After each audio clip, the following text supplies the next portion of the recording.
Assalamualaikum, yuk kita jalan-jalan lagi. Kali ini kita keliling kota malam hari.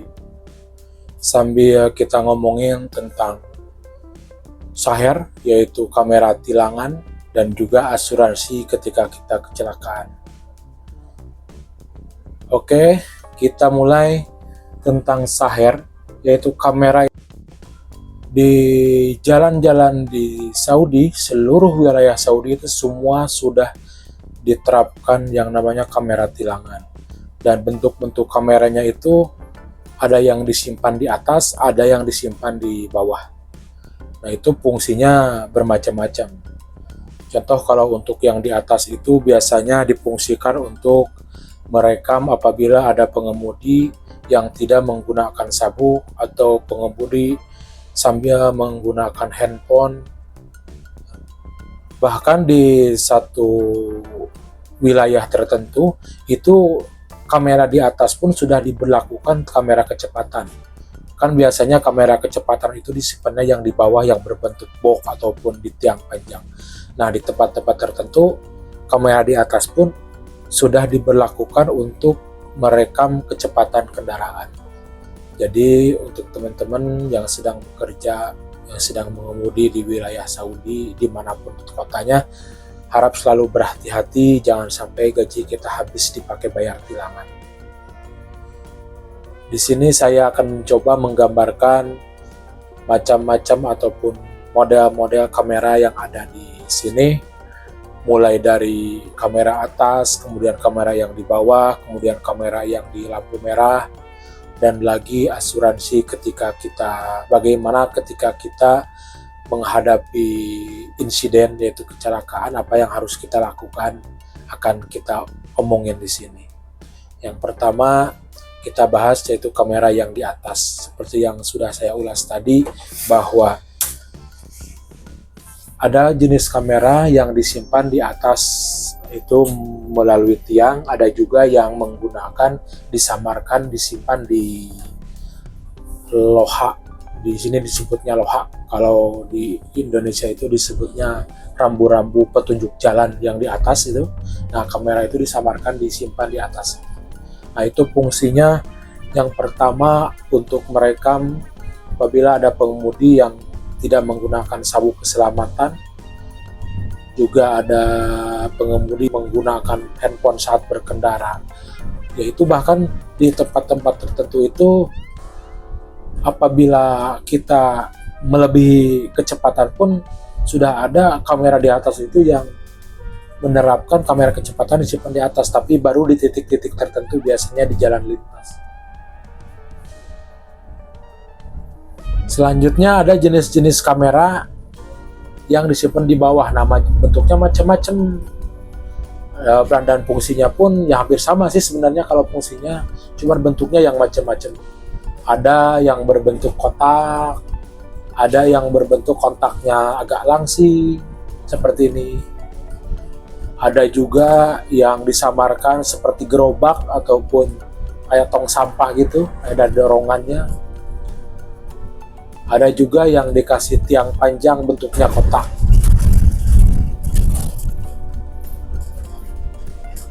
Ada juga yang bentuknya lancip, tinggi menjulang ke atas. Macam-macam pokoknya, berbagai jenis. Dan itu menyebar rata di seluruh wilayah. Hampir semua jalan sudah dilengkapi dengan kamera.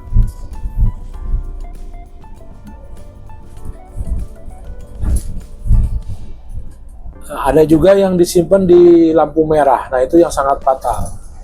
Biasanya yang disimpan di lampu merah itu kameranya bentuknya tinggi, pakai tiang, tapi macam-macam modelnya. Ada yang seperti ini, panjang, ada yang lonjong, ada juga yang tiang kecil disimpannya di atasnya ada. Nah, cuman yang paling parah tuh itu, yang paling gede tirangannya. Nah, kamera di lampu merah itu kalau kita melaju menyerobot lampu merah, itu dendaannya itu 3.000 real, sama dengan 3 kali 4 sama dengan hampir 12 juta lebih kalau dikuruskan 4.000. Ada juga yang tilangannya 3.000 itu kalau kita menginjak marka jalan. Nah, contoh kita sedang berjalan lurus seperti ini, nah terus kita mau belok ke kanan. Nah, beloknya itu di depannya itu ada marka. Nah, markanya itu keinjak. Nah, itu kalau ada kamera di depannya itu direkam, itu kita kena denda 3.000. Ada juga yang kita berjalan seperti ini, terus di atas itu ada kamera atas. Nah, itu kalau terekam kita menginjak seperti ini, di atas ada kamera, nah menginjak seperti ini, itu ada dikenakan denda 3.000 juga.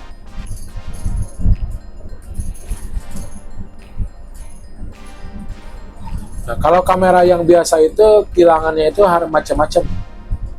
Pokoknya tagihannya itu yang paling kecil adalah 150 dan yang paling besar 3.000. Tergantung lokasi dan kecepatan. Biasanya yang saya pernah ketilang itu yang 500 dan 800 itu kamera robot. Ini entah apa namanya, cuman kalau saya nyebutnya kalau bentuknya seperti ini adalah kamera robot. Nah, kamera robot ini sangat sensitif. Saya udah beberapa kali ketika saya kerja di Harji antar kota,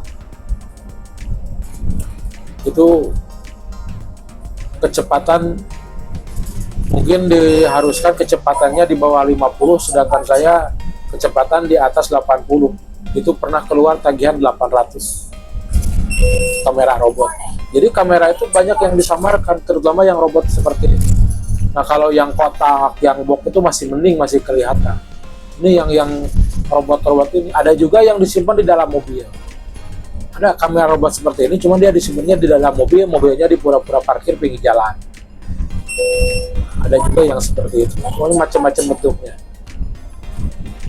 Nah, terus kalau berbicara masalah insiden, kalau kita yang namanya berkendara nggak jauh dari kalau nggak ditabrak ya ditabrak. Kalau kita kurang hati-hati. Nah, cuman ada kelebihannya di sini, semua kendaraan itu sudah diasuransikan. Jadi bukan sudah, semua kendaraan wajib diasuransikan, yang fungsinya adalah apabila kita mengalami insiden, mau entah itu ditabrak ataupun nabrak, jadi kita itu sudah ada yang menanggung jawab. Nah, kalau di Indonesia kan mobil yang wajib diasuransikan itu biasanya mobil yang masih angsuran. Biasanya kalau mobil yang angsuran itu masih diasuransikan, tapi kalau mobil sudah nggak ada tagihan, itu biasanya udah jarang yang menggunakan asuransi. Beda dengan di sini, kalau di sini itu wajib mobil itu diasuransikan.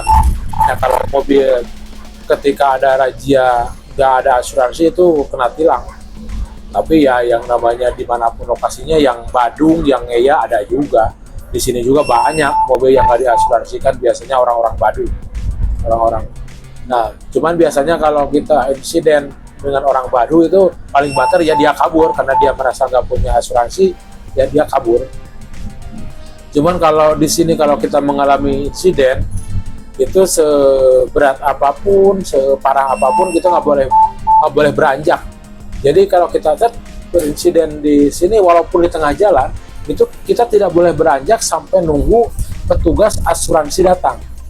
Jadi nanti petugas menilai siapa yang salah dan siapa yang benar. Nanti petugas asuransi yang memutuskan setelah direkam, dipoto sama asuransi, udah di ACC, kemudian baru disuruh dipikirkan. Nah, kecuali di tempat-tempat darurat, tempat kemacetan, itu biasanya asuransi datangnya telat. Nanti ada petugas kepolisian yang mewakili memotretnya, kemudian dipikirkan, yaitu disaksikan oleh polisi yang bertanggung jawab. Tapi kalau nggak ada polisi yang nyuruh minggir, itu kalau kita semacet apapun di tengah jalan diam aja, nggak boleh digeserkan kalau belum datang petugas asuransi. Nah, resikonya kalau kita begitu kecelakaan terus kita pergi, itu kita dianggapnya tabrak lari, kita dianggap salah 100% dan kena denda. Nah, untuk itu kalau di sini mengalami insiden itu kita nggak boleh beranjak, semacet apapun tunggu sampai petugas asuransi datang baru boleh. Dan separah apapun kecelakaannya, di sini itu jarang yang adu-adu omongan, adu argumen, ngotot-ngototan, apalagi sampai baku hantam, itu nggak ada. Karena apa? Karena semuanya udah menyadari, udah ada asuransi yang menanggung jawab. Jadi bahkan orang-orang sini tuh kalau mengalami insiden di tengah jalan santai aja, ngobrol, ngopi aja, duduk di mobilnya yang di tengah jalan itu. Cuman ya itu kekurangannya dikarenakan entengnya karena ada asuransi, jadi orang-orang sini membawa mobilnya sangat-sangat tidak beraturan. Sekurang-kurangnya kita hati-hati, itu yang namanya nyalip kiri, nyalip kanan, mepet, belok tanpa lampu sen itu udah biasa joroknya orang sini, karena dia merasa walaupun kecelakaan udah ada petugas yang menanggung. Jadi di sini tuh nggak sayang mobil baret, nggak sayang mobil penyok, itu kekurangannya. Cuman untuk kita yang sedang mencari nafkah di sini berkendara, selalu hati-hati, jaga jarak, waspada. Intinya itu, selalu fokus, dan jangan terpancing emosi apabila ada yang nyari mendadak, nikung mendadak, karena orang-orang sini tuh udah biasa.